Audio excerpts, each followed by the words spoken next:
हुकूमत सियासी पार्टियुनि ते पाबंदी वारे मामले बाबति नाज़िलनामा खे ज़िक्र कंदासीं। हुकूमत सियासी पार्टियुनि ते पाबंदियूं लॻाए छॾियूं आहिनि।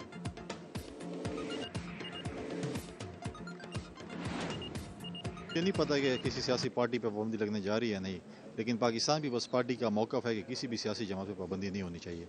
सियासी पार्टियों में अच्छे बुरे लोग होते हैं।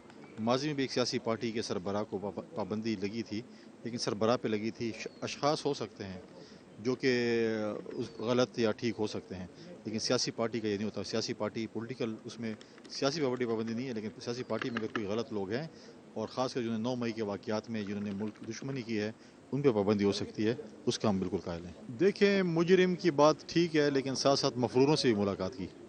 जो जूम पे या स्काइप पे जो मीटिंग में बैठे तो उसमें से ऐसे लोग भी थे जो हमारे रियासत को, हमारे हुकूमत को मतलूब थे, मफरूर हैं, और वो बैठे हुए थे।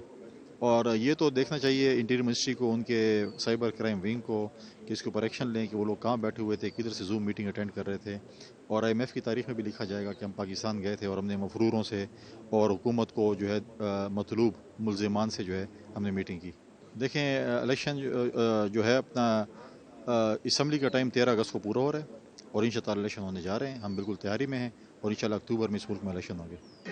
सबसे अच्छी खबर तो ये है जी कि जिन चीज़ों पे नहीं था इत्तफाक़ राय, उन पे इत्तफाक़ राय हो गया। अब तकरीबन 99% चेयरमैन साहब ने अपनी बुर्दबारी से 99% जो मामलात हैं वो हल करा दिए हैं। एक दो इश्यूज के ऊपर है, उसमें सेनेटर अली जफर साहब ने भी कहा है कि वो तजवीज़ दे देंगे, और वो ऐसे इश्यूज नहीं है जो कि पॉलिटिकली कंटेंशियस है, वो टेक्निकली और लीगली देखने वाली बातें हैं। सर, सुप्रीम कोर्ट से जो आपने इख्तियार पार्टी को जो ममनू करार देने वाला मामला है वो पार्लियामेंट को आपने दिया, उस हवाले से सर वो ड्रॉप हो चुकी है।